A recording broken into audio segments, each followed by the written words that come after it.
आप सबका स्वागत है सरस्वती एकेडमी में। हम जो कॉमन पार्ट की प्रिपरेशन कर रहे हैं 2024 की, ठीक है, उसमें हमने अभी तक 9 क्लासों में या 10 क्लासों में आपको टीचिंग से संबंधित जितने भी टॉपिक हैं लगभग करा दिए हैं। जैसे टीचिंग, जिसके अंतर्गत टीचिंग के चरण, टीचिंग के सिद्धांत, टीचिंग की प्रकृतियाँ, टीचिंग की विशेषताएं, शिक्षक के रूप में टीचिंग, टीचिंग के मॉडल, टीचिंग की विधियाँ, प्रवृत्तियाँ, लेसन प्लान, सूक्ष्म शिक्षण, तर्क शिक्षण, टी टीमिंग, विशिष्ट विशिष्ट शिक्षण, ठीक है, आदि चीज़ें हमने पढ़ा चुके हैं। ठीक है, अब इसमें जो नहीं, अब जो टॉपिक में आपके आगे है वो है आईसीटी। काफ़ी इम्पोर्टेंट है आज के ज़माने में शिक्षण, आईसीटी, ये आज का टॉपिक है। और इस टॉपिक के आपके जो सिलेबस है, आईसीटी बहुत जगह पूछे गए हैं अलग अलग टॉपिकों में। ठीक है, जैसे देखता हूं आपका जो सिलेबस है, देखो, जैसे आईसीटी, ठीक है, तो आईसीटी लेसन प्लान में भी पूछा गया कि किस प्रकार से आप आईसीटी के द्वारा योजनाओं का निर्माण करोगे, मतलब तकनीकियों को का सहारा लेकर आप अपनी योजनाओं का निर्माण करोगे, किस प्रकार से करोगे। इसी प्रकार ऑनलाइन ऑफलाइन में आईसीटी का क्या प्रयोग है, या ऑनलाइन ऑनलाइन शिक्षण क्या होती है, या ऑनलाइन जो मूल्यांकन करते हो या परीक्षाएं लेते हो किस प्रकार से लेते हो आईसीटी की तरफ के की मदद से। इसके अलावा पीपीटी हुआ, एमओसी हुआ, ई ई कंटेंट हुआ, ई असेसमेंट हुआ, ठीक है, कक्षा कक्षा के लिए सोशल नेटवर्क हुआ, ई रिकॉर्डिंग हुआ, मुक्त शिक्षा संसाधन हुआ, वेब टू टूल हुआ शिक्षण के लिए, ठीक है, आईसीटी उपकरण हुए, ठीक है, एजुसेट जो सैटेलाइट होती है वो है, ज्ञान प्रदर्शन है, प्रज्ञा है, ये हम अभी पढ़ेंगे। अभी जो हम पढ़ेंगे, जो ये सिलेबस में दे रखा है आपका, ये ऐसे यहाँ तक पूरा ये कंप्लीट करेंगे इस वाले सेक्शन में, इस वाले टॉपिक में।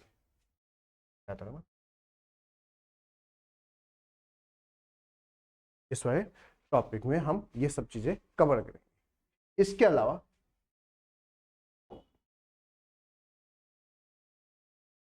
आपकी जो एजुकेशन टेक्नोलॉजी, ये भी इसी के अंतर्गत आएगी।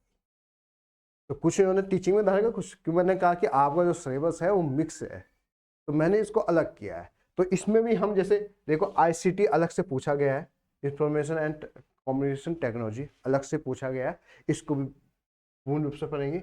ई लाइब्रेरी है, ई रीडिंग है, ब्लॉग, ये सब इसी के अंतर्गत आएंगे।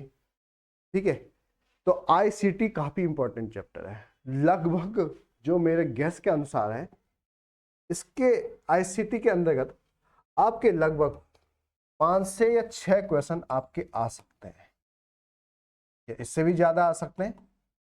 मिनिमम मैं कह रहा हूं 5 से 6 क्वेश्चन आएंगे ही आएंगे आईसीटी से रिलेटिव।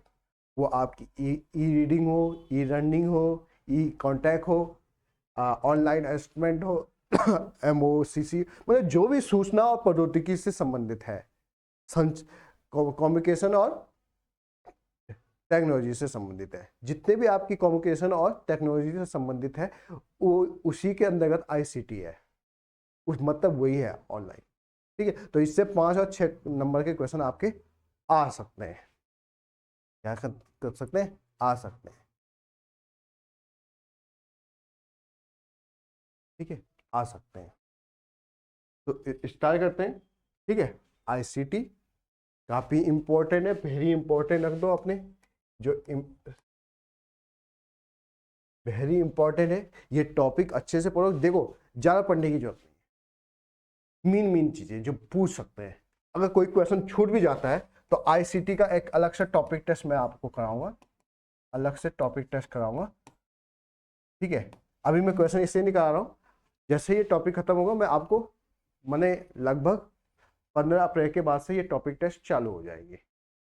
ठीक है, तो ये टॉपिक टेस्ट मैं आपको कराऊंगा कम से कम 50 या 100 या 150 नंबर का कराऊंगा। ठीक है, और टेस्ट पोर्टल पे भी ये आप ऑनलाइन इस टेस्ट को दे सकते हैं। ठीक है, तो ये आईसीटी काफ़ी इंपॉर्टेंट है, पहले से मैं बता रहा हूँ, और काफ़ी इंपॉर्टेंट है। आगे चलते हैं इसमें और शुरू करते हैं इसको। तो आईसीटी सबसे पहले इसकी फुल फॉर्म हिंदी में कहते हैं, आई मैंने सूचना, इंफॉर्मेशन, और सीटी, टी मैंने कम्युनिकेशन, संचार, और टी का मतलब टेक्नोलॉजी। तो information and communication technology, Hindi में कहेंगे सूचना और संचार प्रौद्योगिकी। तो इसकी फुल फॉर्म ये है। ठीक है, आई का मतलब इंफॉर्मेशन, सी का मतलब कम्युनिकेशन, और टी का मतलब टेक्नोलॉजी। हिंदी में कहते हैं संचार, सूचना संचार प्रौद्योगिकी। तो ये लगभग सभी कर लेंगे, बहुत इजी है। ठीक है, तो ये इसकी फुल फॉर्म है। अब इसका कॉन्सेप्ट क्या है? तो देखो, शिक्षण में आईसीटी की क्या भूमिका है, किस प्रकार से शिक्षण में या लर्निंग में, सीखने में या टीचिंग देने में आईसीटी की क्या भूमिका होती है, किस प्रकार से हम इसका यूज करते हैं, हमको क्या बेनिफिट होता है, और लिमिटेशन भी क्या है, इसके दोष भी क्या है, ये हमको पढ़ना है। ठीक है, इंपॉर्टेंट है।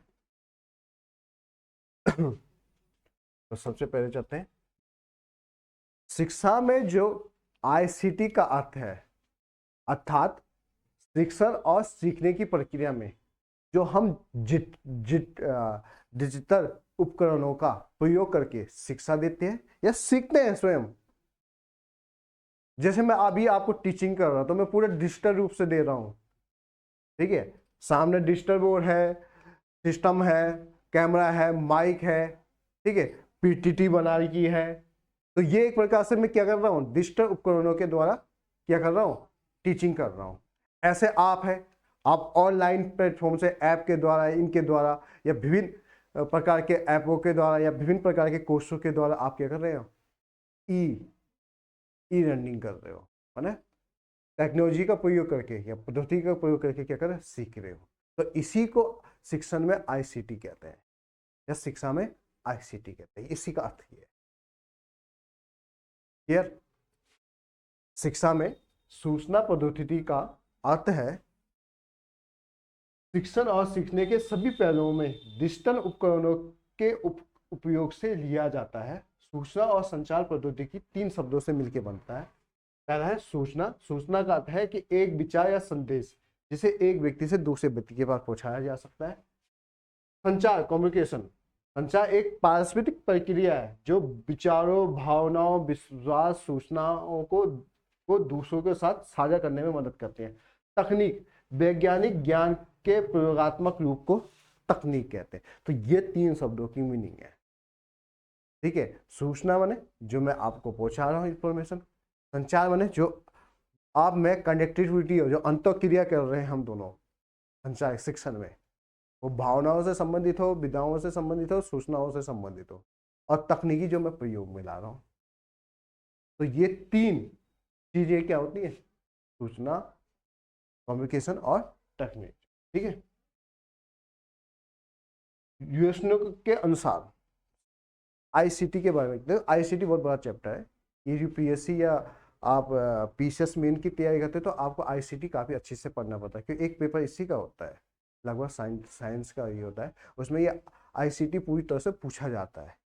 और कभी कभी जो आज के मेन्स हो रहे हैं उनमें ये आईसीटी से संबंधित क्वेश्चनों को काफ़ी पूछा जाता है रिटर्न। तो काफ़ी इंपॉर्टेंट है और काफ़ी व्यापक भी है, मगर हमको केवल शिक्षण से संबंधित पढ़ना है, ज़्यादा इसमें डीप जाने की जरूरत नहीं है। तो सूचनाओं को संभालने, संशोधित करने और प्रयोग करने के लिए उपयोग की जाने वाली वैज्ञानिक, तकनीकी और इंजीनियरिंग अनुशासन और प्रबंधन तकनीकों को कहते हैं। देखो, हरित क्रांति भी है, औद्योगिक क्रांति भी है, और आधुनिक काल में जो ये 21वीं सदी है, इसमें आपकी सूचना क्रांति भी है। इंफॉर्मेशन 2009 या 10 के बाद ये सूचना क्रांति भी है, वो अभी तक चल रही है। और कोरोना के बाद ये क्रांति काफी व्यापक मामला में ये क्रांति फैली है। तो सूचना क्रांति आधुनिक समय में ये सबसे बड़ी क्रांति है, और इस क्षेत्र में जो लोग काम करते हैं उनको स्पेशल रूप से व्हाइट कॉर्नर कहा जाता है। पूछा जाता है, व्हाइट कॉर्नर वर्कर किसे कहते हैं? तो व्हाइट कॉर्नर वर्कर सूचना क्रांति में काम करने वाले लोगों को कहते हैं, जो इसमें पार्टिसिपेट लेते हैं, उनको क्या कहते हैं? White corner worker. और दूसरा नाम है नॉलेज वर्कर, भी इनको कहा जाता है। क्या कहा जाता है? Knowledge worker. अगर क्वेश्चन आता है, ये सिंपल क्वेश्चन है, व्हाइट कॉलर वर्कर किसे कहा जाता है, तो सूचना क्रांति से रिलेटिव है, ये संबंधित है ये शब्द। या नॉलेज वर्कर सूचना या आईसीटी से संबंधित है ये, ठीक है, सूचना क्रांति से संबंधित है ये, ठीक है। तो आप समझ गए होंगे इसको।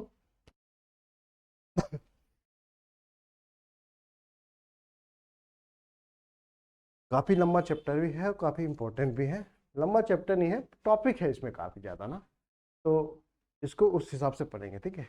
तो आईसीटी का मतलब ये होता है, ठीक है। आगे चलते हैं। अब देखते हैं शिक्षण और सीखने में आईसीटी की भूमिका क्या होती है, या इसकी प्रक्रिया में, सीखने और सिखाने की प्रक्रिया में आईसीटी की प्रक्रिया क्या होती है। The role of ICT in the teaching and learning process, ठीक है। तो हमने इसको हिंदी इंग्लिश दोनों में लिखा है, बच्चों को दिक्कत ना हो। सबसे पहले औपचारिक शिक्षण में आईसीटी का प्रयोग, use of the ICT of formal education. औपचारिक शिक्षण मैंने आपको इससे पहले पढ़ाया था, ठीक है। एक निश्चित समय पे, निश्चित स्थान पे, निश्चित पाठ्यक्रम के द्वारा जो शिक्षण दी जाती है उसको औपचारिक शिक्षण कहते हैं या शिक्षा कहते हैं। आईसीटी में क्या होता है, देखो, बड़े पैमाने में आईसीटी का प्रयोग औपचारिक शिक्षण में किया जाता है। जैसे आप और मैं औपचारिक शिक्षण कर रहे हैं, तो मैं आईसीटी का काफी प्रयोग कर रहा हूँ। ऐसे विद्यालयों में जो आजकल प्रयोग हो, या विद्यालय जो आजकल के नए विद्यालय हैं, उनमें पूर्ण रूप से डिजिटलीकरण कर चुके हैं, काफी स्कूल डिजिटलीकरण हो चुके हैं, और आईसीटी का उनमें पूर्ण रूप से समावेश हो चुका है। तो जैसे आपको, जैसे स्कूल में रेडियो होता है, टीवी होता है, कंप्यूटर होता है, प्रोजेक्ट, सबसे बड़ी बात है प्रोजेक्ट है, मल्टीमीडिया उपकरणें हैं, ठीक है। ये सब आप शिक्षण में उपयोग में लाया जाता है, ठीक है। जैसे प्ले ग्रुप में एक छोटी सी टीवी लगाई जाती है, और उसी में छोटे बच्चों को सिखाया जाता है, उसमें कार्टून लगा के या उन माध्यमों से उसको सिखाया जाता है, एबी जो भी है प्राइमरी लेवल का। ऐसे हाई क्लासों में प्रोजेक्टों के द्वारा पीपीटी मोड में जो पावर प्रेजेंट होता है, उसके आधार पे, जो स्लाइडों के आधार पे बना के बच्चों को सिखाए, ठीक है। जैसे बड़े पैमाने पर औपचारिक शिक्षण प्रदान करने के लिए आईसीटी का प्रयोग किया जाता है। स्कूलों में छात्रों को शैक्षिक सामग्री देने के लिए radio, TV, computer, internet, CD ROM और मल्टीमीडिया प्रस्तुति जैसे तकनीकों का प्रयोग किया जाता है, ठीक है। एग्जाम्पल के लिए, एक शिक्षक कक्षा में शैक्षिक वीडियो प्रदर्शित करने के लिए प्रोजेक्टर प्रयोग करता है, या एक छात्र घर पर अध्ययन करने के लिए ऑनलाइन पाठ्यक्रम सामग्री का प्रयोग करता है। तो औपचारिक शिक्षण में क्या है, जो मैंने आपको शुरू में बताया था, अपने पे जो उदाहरण लेके दिया है कि अध्यापक कोई चीज समझाने के लिए प्रोजेक्ट का प्रयोग कर रहा है, या छात्र घर में बैठकर ऑनलाइन पाठ्यक्रम सामग्री को पढ़ रहा है। तो ये दोनों क्या है, आईसीटी की शिक्षण या सीखने में भूमिका का पहला पॉइंट, ठीक है। दूसरा है, शिक्षा विज्ञान में शैक्षणिक उपकरणों के रूप में आईसीटी का प्रयोग करता है, use of ICT as the pedagogical tool in education science, ठीक है। तो शिक्षण प्रक्रिया, ठीक है, शिक्षण प्रक्रिया का समर्थन करने के लिए पाठ्यक्रम में संबंधित सामग्री और स्पष्ट तरीका और उदाहरण प्रदान करने के लिए सॉफ्टवेयर पैकेज या वेब पेज का प्रयोग किया जाता है। क्या किया जाता है? सॉफ्टवेयर या वेब पेज। अभी हम आगे जैसे शिक्षण में वेब टू पेज है या विभिन्न प्रकार के सॉफ्टवेयर है जिनके आधार पर शिक्षण की जा सकती है या सीख सकते हैं। एग्जाम्पल के लिए, जैसे एक विज्ञान का शिक्षक छात्रों को जटिल वैज्ञानिक अवधारणाओं को प्रदर्शित करने के लिए सिमुलेशन सॉफ्टवेयर का प्रयोग करता है। सिमुलेशन सॉफ्टवेयर का प्रयोग करता है या छात्र समझने का आकलन करने के लिए इक्वेटिक क्विज प्रदान करने के लिए एक वेब पेज का प्रयोग करते हैं। ठीक है, अब एग्जाम्पल के लगा दो, विभिन्न प्रकार के सॉफ्टवेयर होते हैं टीचिंग के, जिसमें सभी प्रकार की एक्टिविटी लिखी रहती है या समझाने के लिए हमने साइंस की कोई चीज़ें समझानी है, जैसे बॉडी समझानी है, ह्यूमन बॉडी समझानी है, तो आजकल एक से एक सॉफ्टवेयर 3D में पूरी बॉडी की एक सॉफ्टवेयर आता है। मैंने प्रोजेक्ट पे लगाया और जैसे मैंने आंखें दिखानी तो पूरे 3D के रूप में जो आईज होती है उसके सभी फंक्शन दिखा देगा वो सॉफ्टवेयर की मदद से। मैं टीचर को क्या बनाना पड़ती थी, आईज का फिगर बनाना पड़ता था, फिर दिखाना पड़ता, मगर वो 2D में होता था। किसमें होता था? 2D में। और वो उसको ज़्यादा बड़ा मैंने ऐसे नहीं कर सकता था कि भाई इसके अंदर क्या है। अब 3D आ चुकी है, सॉफ्टवेयर आ चुके हैं, तो उस आग को बड़ा कर दिया, उसके अंदर के जो पेपर्स है, जो भी उसके रेटिना है या जहाँ पे फोकस बनता है, ठीक है, आईज है, तो उन सबको दिखा सकता है या ह्यूमन बॉडी के कोई भी पार्ट दिखा सकता है। ऐसे अगर छात्र घर पे पढ़ना चाहे तो वो कोई गूगल पे जाएगा और कोई वेबसाइट से इन चीज़ों को सर्च कर सकता है।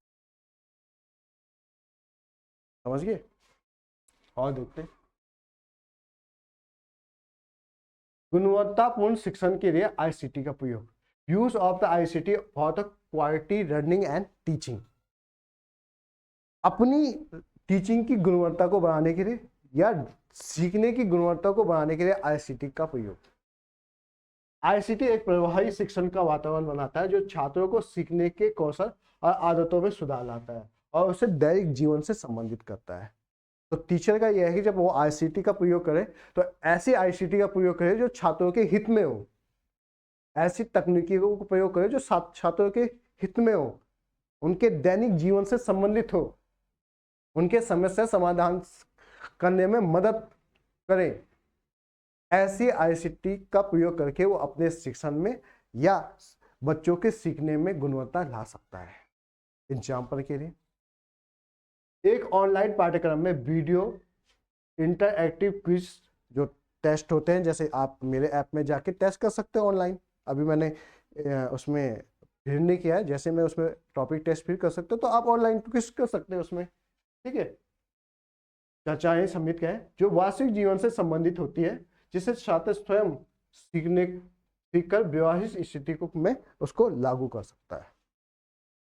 ठीक है, आगे चलते हैं। आईसीटी में समावेशित इंक्लूसिवनेस इन द आईसीटी। समावेशी, देखो समावेशी शिक्षण आपके सिलेबस में भी है और ये आईसीटी के अंतर्गत दे रखा है फर्स्ट यूनिट।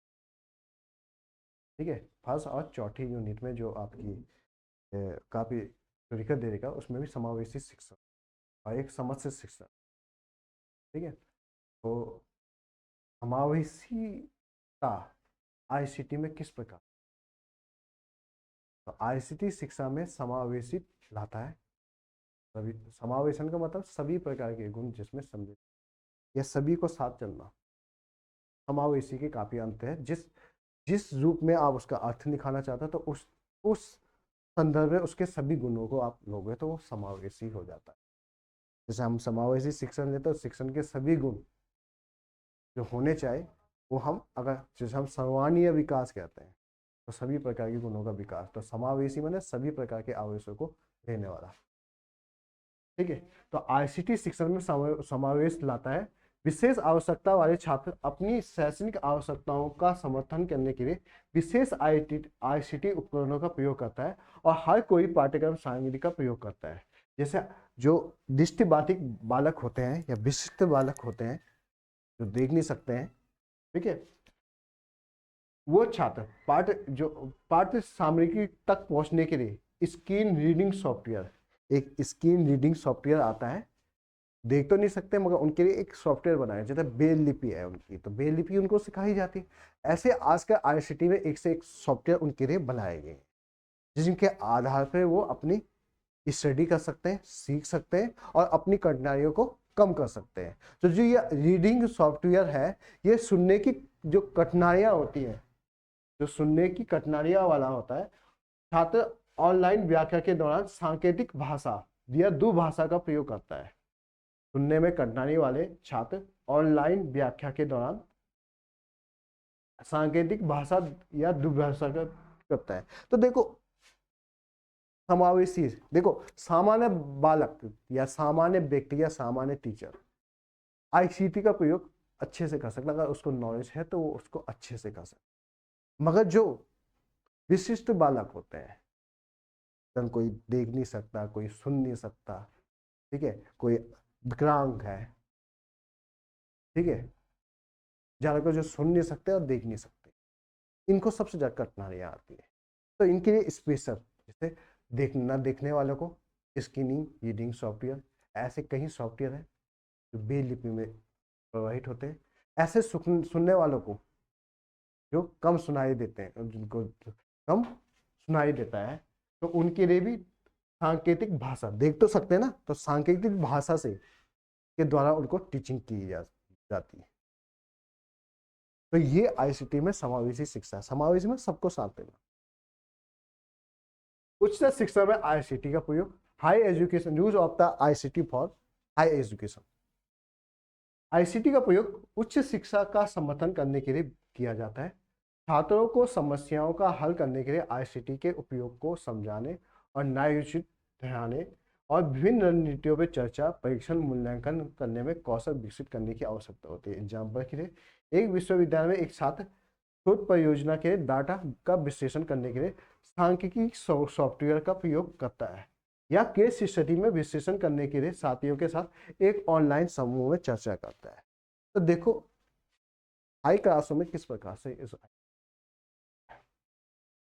जैसे हम कहते हैं क्रियात्मक सोच, टीचिंग को या टीचिंग में लगा दो, शिक्षण में लगा दो, हमने क्रियात्मक सोच किया या हमने कोई परीक्षा ली, तो हमको आंकड़ों का संग्रह करना पड़ता ना, या हमने टेस्ट लिया, तो सांख्यिकी सॉफ्टवेयर के द्वारा हम उन सब बच्चों के नंबर उसमें फीड कर सकते हैं और हमारा काम आसानी से हो।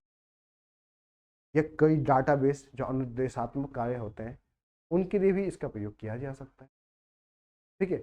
और जब यहाँ पे उदाहरण लिखा है इस केस हिस्ट्री के विश्लेषण के लिए, जरूरी नहीं कि आप स्कूल में जाओ या किसी एक विशेष प्रकार का बैठक करो, आप ऑनलाइन करके भी ग्रुप डिस्कशन या ग्रुप बैठक कर सकते हो, ठीक है। आईसीटी का प्रयोग सीखने को प्रेरित करता है। तो use of ICT motivate learning, बच्चे प्रौद्योगिकी को से प्रेरित होते हैं और इंटरैक्टिव और आकर्षण तरीकों से सीखने का आनंद लेते हैं। देखो जो तकनीकी होती है, ये बच्चे इनमें काफ़ी रुचि हमेशा अपना, अगर आप आगे प्रोजेक्टर लगाओ तो बच्चे पर देखते हैं और खौफ काफ़ी, जब उनको 3D दिखाई देता है कोई भी फिगर, तो उनके अंदर रुचि आती है उसको देखने की, सीखने की, क्या होती सीखने। तो आईसीटी अगर आप तकनीकी को प्रयोग करोगे अपने शिक्षण में, तो आपका शिक्षण काफ़ी अच्छा होता है, और जिस उद्देश्य के लिए आप ये शिक्षण कर रहे हैं, वो उद्देश्य की पूर्ति आपको आसानी से हो सकती है। क्या हो सकती है? आसानी से हो सकती है, ठीक है। जैसे एक छात्र को दृश्य सामग्री को प्राथमिकता देना है और एक शैक्षिक वीडियो देखता है, जबकि एक छात्र सुनने की सीखने को प्राथमिकता, तो वो एक पॉडकास्ट सुनता है। बात वही है, एक वीडियो दिखा दो और जो जिसको सुनना है ब्रॉडकास्ट सुना दो। हर कोई अलग तरह से सीखता है, एवरीवन लर्निंग डिफरेंटली। आईसीटी छात्रों को उनके सीखने की प्राथमिकता के अनुसार विभिन्न शैलियों और विभिन्न विधियों का प्रयोग करके विभिन्न तरीकों से सीखने का अवसर प्रदान करता है। जैसे एक छात्र को जिस चीज सीखने के लिए तो वो वीडियो देखता है, और दूसरा सुनने वाले को ब्रॉडकास्ट, जो मैं अभी बता रहा था। हर कोई अलग अलग चीजें होती है, एक समान कोई व्यक्ति होता नहीं है, तो सीखने की प्रवृत्ति भी अलग अलग होती है। तो आईसीटी का प्रयोग या टेक्नोलॉजी का प्रयोग भी अलग अलग रूप में किया जाता है। कोई देखने में करता है, कोई सुनने में करता है, कोई क्रिएटिव रूप से करता है। तो अलग अलग प्रकार से अलग अलग श्रेणियों में आईसीटी भी हमको उपलब्ध हो जाती है। मतलब जो टेक्नोलॉजी है सीखने या शिक्षण की, तो अलग अलग चीजें हमको प्रयोग में लाई। प्रशासनिक उद्देश्यों की आईसीटी का प्रयोग। ठीक है, प्रशासनिक में जैसे मैंने अभी आपका अनुदेशित जो काम होते हैं उसके लिए ऑनलाइन पेमेंट, जैसे मैंने ऐप बनाया है अपना, जैसे मेरा ही ऐप है, तो वो एक प्रकार से क्या है, तकनीकियों का प्रयोग है। आप और मुझे जो संपर्क करना है, जो काफी डिस्टेंस होता है, हम कभी किसी ऐप को लेते हैं, कभी किसी ऐप को लेंगे, तो एक प्लेटफॉर्म मिल गया हमको, और मुझे आसानी हो गई कि कितने बच्चे मेरे पास हैं, नहीं है, कितने मैं उनको अपना जो नोट्स है उनको भेज सकता हूँ, या उनसे टेस्ट ले सकता हूँ, या उनके परफॉर्मेंस देख सकता हूँ ऑनलाइन टेस्ट के माध्यम से। तो प्रशासनिक उद्देश्यों के लिए मेरी आईसीटी का प्रयोग मैं करता हूँ। समझ में आए? तो ये देख, ये चीजें समझाने का मतलब ये है, देखो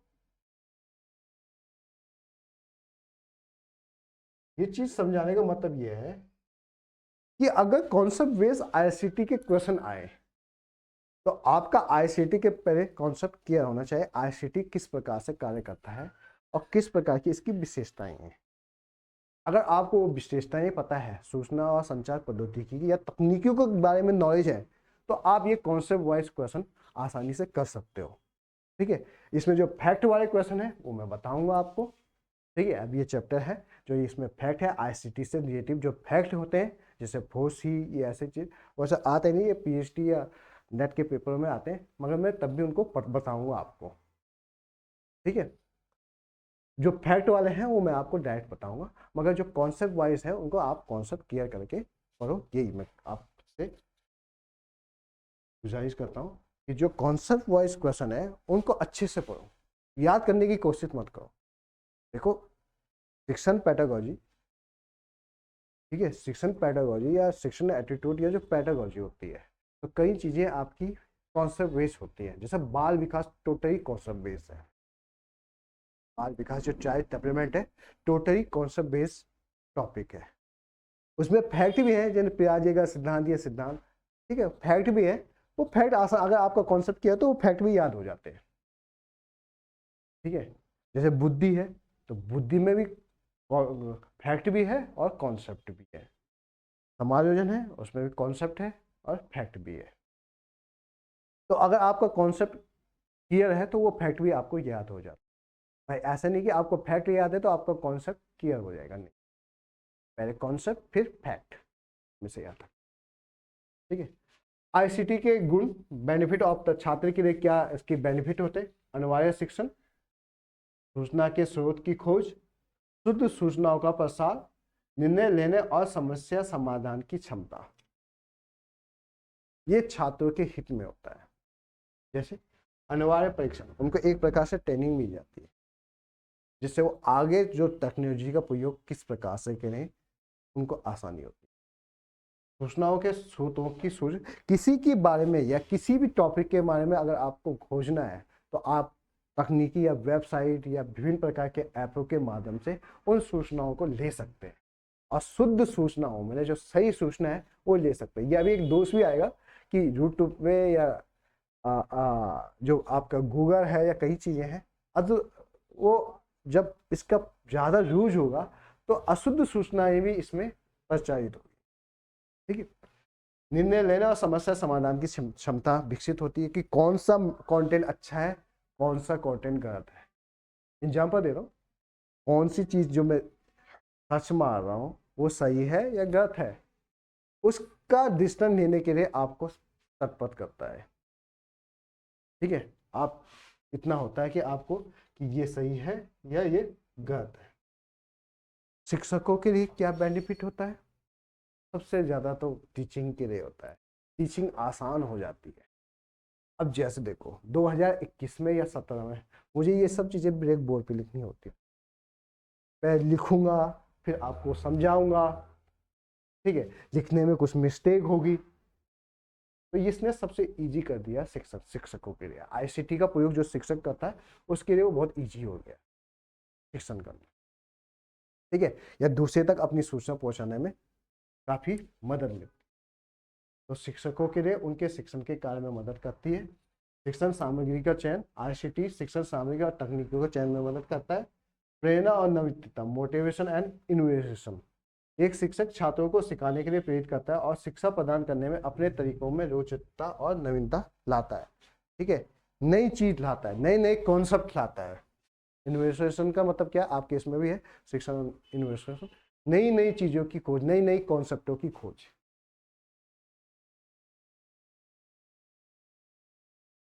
प्रबंधक और योजनाकारों के लिए लाभ, benefit of the management and planner, तो नए आविष्कारों की जानकारी, शिक्षा के क्षेत्र में हो रहे नए आविष्कारों, विकासों, कार्यों की जानकारी मिलती है, वे अपनी योजनाओं के अनुसार बदलते हैं। सही निर्णय, शिक्षा से संबंधित कार्यों और गतिविधियों के बारे में सही निर्णय ले सकते हैं।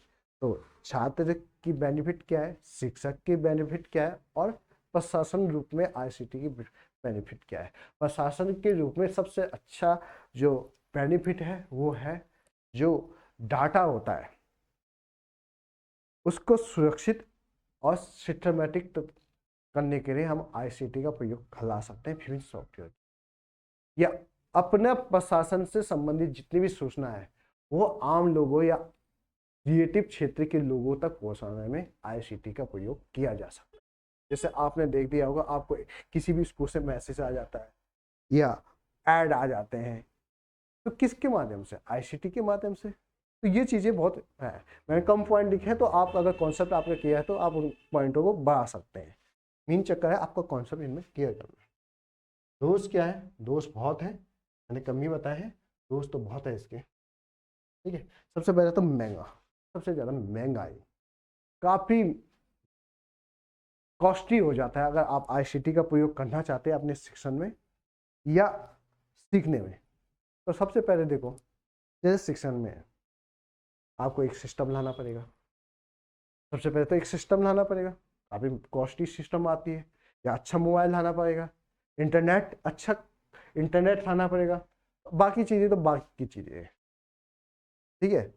स्कूलों को आईसीटी का प्रयोग करने के लिए अब देखो स्कूलों का खर्चा भी बहुत हो गया, हर क्लास में प्रोजेक्ट लगा रहे हैं, हर क्लास में स्मार्ट टीवी लगा रहे हैं, माइक लगा रहे हैं, इंटरनेट कनेक्टिविटी कर रहे हैं, लाइब्रेरी में ई लाइब्रेरी बना रहे हैं, तो काफ़ी खर्चा इसमें होता है, ठीक है। इसी के तहत आईसीटी के तहत देखो भारत सरकार ने या उत्तराखंड सरकार ने सभी स्कूलों में टैबलेट बेचे हैं, टीचरों को क्या दिए, टैबलेट दिए हैं, ठीक है। वो बच्चों अब चुनाव के मौसम में वो बच्चों को भी टैबलेट दे देते हैं सीखने के लिए, ठीक है। जैसे यूपी में किसी को लैपटॉप मिला, किसी को टैबलेट मिला, उत्तराखंड में नहीं मिलता है, सब जगह मिलता है, ठीक है। नौकरी छूटने का दर, अब नौकरी छूटने का डर टीचरों के मन में रहता है। जो पुराने या परंपरागत तरीके से शिक्षण कर रहे थे, शिक्षण अधिगमन क्रिया ही कर रहे थे, अगर उनको टेक्नोलॉजी का ज्ञान नहीं है, नॉलेज नहीं है, तो उनकी नौकरियां कभी भी छिन सकती। अब आप जब ट्रेनिंग करोगे, सरकारी में तो है नहीं, सरकारी में टेस्ट निकालना पड़ता है, तो जो आपके सिलेबस में इतना ये आईसीटी का जो सिलेबस दे रखा है, इनडायरेक्टली रूप से आईसीटी तो था एक पॉइंट लिखा हुआ है, इनडायरेक्टली रूप से जो 70% भाग है किसका, आपके जो टीचिंग एप्टीट्यूड का है, उसमें सब में आईसीटी का ही मैंने ऑनलाइन शिक्षण या डिजिटल शिक्षण के बारे में ही पता है। जैसे प्रज्ञा है, ज्ञान दर्शन है, एजुकेशन है, एजुकेट है, वेब 2 है, ई लर्निंग है, ई कॉन्टैक्ट है, ई लाइब्रेरी है, ये सब चीज़ें आपके सिलेबस में दे देगा। फर्स्ट यूनिट में दे देगा, दूसरी यूनिट में दे देगा, तीसरी यूनिट, सभी रूटीन में कुछ ना कुछ दे रखा है। तो अब शिक्षण में ये एक अनिवार्य कौशल बन चुका है, या अनिवार्य रूप से एक स्किल बन चुका है जो टीचर को लेना ही पड़ेगा। मैं ये नहीं कह रहा कि टीचर को ये सब चीजें चाहिए, वो तो प्रशासन या मैनेजमेंट देगा, और टीचर को इसको उपयोग करने का नॉलेज होना चाहिए। ठीक है। नई विधियों का विरोध। कुछ शिक्षक रूढ़िवादी होते हैं और पुरानी बातें और पद्धतियों में विश्वास करते हैं। पढ़ाते समय वो पुराने तरीकों को महत्व देते हैं और आईसीटी का प्रयोग करने से मना कर लेते हैं। अब मैं कह रहा हूँ जो समय के साथ नहीं है, जो बात के हैं, वो हमेशा नई विधियों का विरोध करेंगे। वही विधियाँ चलेंगी जो मैं शिक्षण विधि में पढ़ाई है, प्रवृत्ति, ये जितने भी मैंने आपको विधि बताई विधियाँ हैं। ठीक है। तो वो उन्हीं विधियों के हिसाब से, वो जैसे लेक्चर में तक कई टीचरों का होता है तो वो बाकी टेक्नोलॉजी का प्रयोग नहीं करता, सिंपल लेक्चर तो विरोध कर। इसके अलावा आईसीटी का मैंने आपको कहा गलत प्रयोग से भी इसका भी बहुत नकारात्मक प्रभाव बच्चों पे पड़ता है। आईसीटी का आप गलत रूप से इसका प्रयोग करें। ठीक है। तो इसमें आपके काफी पॉइंट आएंगे, वो आप कर सकते हैं। ठीक है। तो ये आईसीटी है। आईसीटी के जो पॉइंट छूटेंगे वो मैं धीरे धीरे आपको बताऊंगा। ये कुछ कॉन्सेप्ट वाइज है, आपको इसमें कुछ फैक्ट वाले हिस्से होंगे, वो मुझे आगे आपको पढ़ाऊंगा। ठीक है। पहले जो मीन है वो चीज़ें पढ़ा देता हूँ। ठीक है। अब आते हैं ऑनलाइन सेक्शन, ऑफलाइन सेक्शन, या ऑनलाइन टीचिंग या ऑनलाइन मूल्यांकन, ऑनलाइन असेसमेंट। ये आपके सिलेबस में इसकी सिद्धांत क्या है या इसका अनुप्रयोग क्या है। ऑनलाइन एपीपी, ऑनलाइन शिक्षण प्रक्रिया, प्रोसेस का उपयोग किस प्रकार से है। तो सबसे पहले ऑनलाइन शिक्षण क्या होती है, ऑफलाइन शिक्षण। ऑफलाइन शिक्षण आप परंपरागत तरीके से कर रहे हो, जिसमें छात्र और टीचर आमने सामने प्रत्यक्ष रूप से, फिजिकली रूप से शिक्षण करते हैं। ठीक है। औपचारिक रूप से शिक्षण करते हैं, ऑफलाइन शिक्षण। ऑनलाइन टीचर आमने सामने तो है, परोक्ष का, प्रत्यक्ष रूप से नहीं, परोक्ष प्रकार से, इनडायरेक्टली रूप से आमने सामने। ठीक है। ऑफलाइन टीचर शिक्षण में सभी छात्रों पे टीचर की नजर होती है या उनको नोटिस किया जाता है। ऑनलाइन शिक्षण में ये अभी तक इतना संभव नहीं हो चुका है कि वो सभी, अभी मेरी क्लास में अगर 100 बच्चे आते हैं तो मैं 100 बच्चों को नोटिस कर सकता हूँ, और ऑफलाइन क्लासों में मैं 100 बच्चों को देख सकता हूँ, उनसे क्वेश्चन पूछ सकता हूँ, सब चीज़ें ले सकता हूँ। ऑनलाइन में ये अभी तक। तो ऑनलाइन ऑफलाइन शिक्षण का कॉन्सेप्ट आपको आता है, इसको मैं ज़्यादा विस्तार से नहीं पढ़ाऊंगी कि ऑनलाइन शिक्षण क्या होते हैं, ऑफलाइन शिक्षण, ऑफलाइन शिक्षण की विशेषताएं क्या होती है, उसके गुण क्या है, उसके दोष क्या है। ठीक है। ऑनलाइन शिक्षण की बातें करूंगा यहाँ पे, ऑनलाइन शिक्षण क्या है, किस प्रकार से दी जाती है। कि ऑफलाइन शिक्षण हम परंपरागत तरीके से प्राचीन काल से कर रहे हैं, और उनकी विशेषता और ये सब चीज़ें आपको पता है। पहले नहीं है तो फिर से मैं भेज दूंगा उसका नोट्स भी, कोई दिक्कत नहीं। तो सबसे पहले ऑनलाइन शिक्षण। ऑनलाइन शिक्षण क्या है, तो इसमें कुछ क्वेश्चन आते हैं। ऑनलाइन शिक्षण क्या है। ठीक है। ऑनलाइन विद्यार्थी और शिक्षकों के रक्षण, ऑनलाइन पाठ्यक्रम की प्रणाली, ऑनलाइन परीक्षण उपक्रम। ठीक है। ये चीजें हमने पढ़नी है। ठीक है। सेमिनार टूर भी पढ़ने हैं इसमें, सेमिनार एनुअल टूर जो होते हैं स्पेशल पढ़ाऊंगा मैं आपको। तो सबसे पहले ऑनलाइन शिक्षण क्या है। आईसीटी का तीव्र विकास, प्रौद्योगिकी तकनीकों का तीव्र विकास, ऑनलाइन शिक्षण के जो गतिमान मॉडल है उनमें बदलाव, किस रूप में, रचनात्मक। अभी मैंने टीचिंग के आपको प्रतिमान पढ़ाए थे, शिक्षण विधि में विभिन्न प्रकार के टीचिंग के जो मॉडल होते हैं, गतिमान मॉडल होते हैं, वो मैंने आपको बताए थे। तो उनमें बदलाव किस रूप से, रचनात्मक रूप से। ठीक है। शिक्षक की भूमि, ये देखो ये शब्द याद रखो, दिक्कत है ना। स्टेट ऑन द स्टेट और to the guide on the side, Hindi में कहते हैं मंच पर साधु से या मंच पे शिक्षक से किनारे तक मार्गदर्शक, तो स्टैंडर्ड। अब जो शिक्षक की भूमिका है वो केवल ज्ञान देने वाला साधु नहीं है, ज्ञान देने वाला साधु नहीं है, मैंने कोई विद्वान नहीं है। वो तो था, मगर वो विद्वान, अब वो आपको ज्ञान देने के अलावा आपके किनारे, जब तक आपकी मंजिल आपको मिल नहीं सकती, वहां तक मार्गदर्शन करता रहेगा, वहां तक आपको ऑनलाइन मार्गदर्शन करता रहेगा। क्यों? ज्ञान केवल कक्षा में दिया जाता था, एक औपचारिक शिक्षण दिया जाता था। ऑनलाइन आप किसी भी वक्त किसी भी शिक्षक अपने अधिगमन के उद्देश्य की पूर्ति के लिए किसी भी समय उसका सहयोग कर सकता है, और उसको जब तक उसका लक्ष्य हासिल नहीं होता तब तक उसको मार्गदर्शक के रूप में कार्य करता है। ठीक है, तो शिक्षक की भूमिका मंच पर साधु से किनारे तक मार्गदर्शक, मतलब stage on the stage to guide on the side. शिक्षार्थियों के बदलता स्वभाव, डिजिटल एटीट्यूड उनके अंदर आ जाता है। शिक्षार्थियों की सुविधा 24/7, 24 घंटों में प्रत्येक दिन आप शिक्षण ऑनलाइन शिक्षण उपलब्ध रहती है। सॉफ्टवेयर के माध्यम से, ऐप के माध्यम से गुणवत्तापूर्ण सीखने के परिणाम। STR के साथ अधिक बातचीत। ठीक है, इसकी फुल फॉर्म में आप आगे बताऊंगा आपको।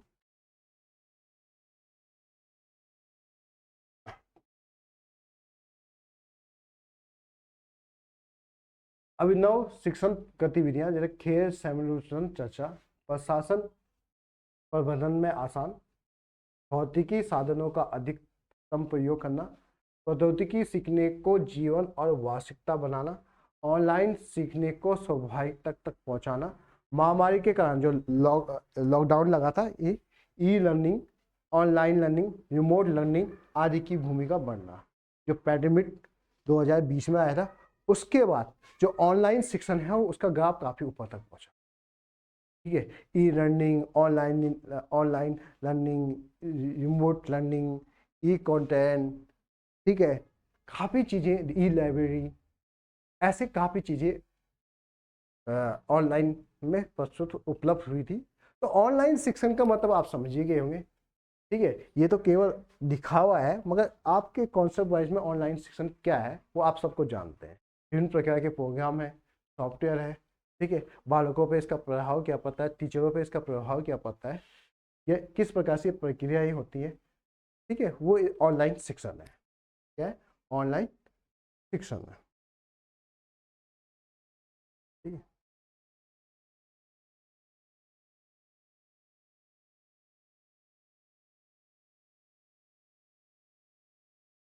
आज के लिए इतनी क्लास करते हैं, उसकी कला नेक्स्ट क्लास से कल करते हैं। ठीक है, इसमें काफ़ी चीज़ें हैं, आपकी बता भी देता हूँ।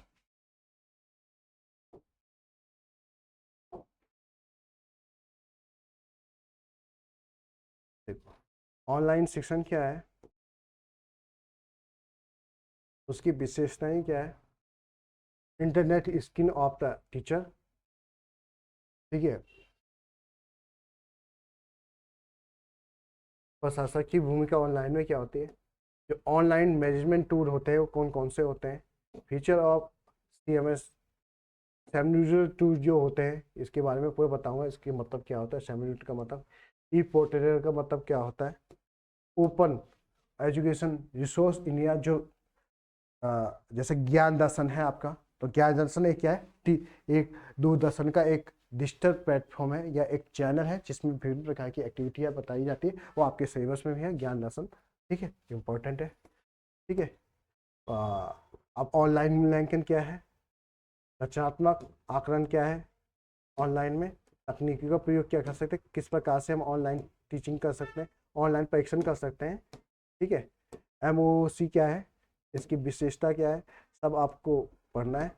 ई कंटेंट, किस प्रकार से ई कंटेंट से संबंधित है। ठीक है, सोशल मीडिया पे किस प्रकार से प्रभाव पड़ता है बालकों पे, नेगेटिव और सकारात्मक। मुख्य शिक्षण प्रज्ञा आपका ये एजुसेट, सैटेलाइट एजुकेशन।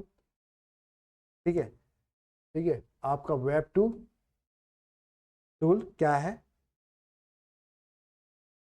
ठीक है, ठीक है, ज्ञान दर्शन जो चैनल है वो किस प्रकार से टेलीविजन में काम करता है।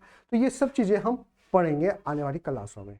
इसके अलावा ICT को फिर मैं, जो छूटे हुए टॉपिक है, ICT अभी कंप्लीट नहीं हुआ। ICT में जो फैक्ट वाले क्वेश्चन है वो मैं यहाँ पे आपको परसेंटेज मैंने आपको पढ़ाऊंगा कि जो इसके फैक्ट वाले क्वेश्चन है, जैसे फोर्स ही, ये काफ़ी चीज़ें, या एक चीज़ इसमें इंक्लूड वैसे सिलेबस में नहीं है मगर मैं करूँगा, संप्रेषण, शैक्षणिक संप्रेषण, शैक्षणिक संचार, जो आपके 2017 में भी था, 21 में था, इलेक्शन में भी था। वहाँ व्यक्तिगत संप्रेषण और शिक्षण संप्रेषण के नाम से वो टॉपिक था। वो इस बार इन्होंने टॉपिक नहीं दिया, मगर मुझे लगा वो आईसीटी के अंतर्गत ही वो टॉपिक है, कि उसमें भी हम तकनीकियों का प्रयोग करते हैं, एकोडिंग और डिकोडिंग तकनीकियों का प्रयोग करते थे। तो वो भी मैं आपको एक प्रकार से पढ़ा ही दूंगा, कि कहीं वहीं से क्वेश्चन आ गए, ठीक है, तो वो भी इसमें सम्मिलित होगा। ठीक है, आगे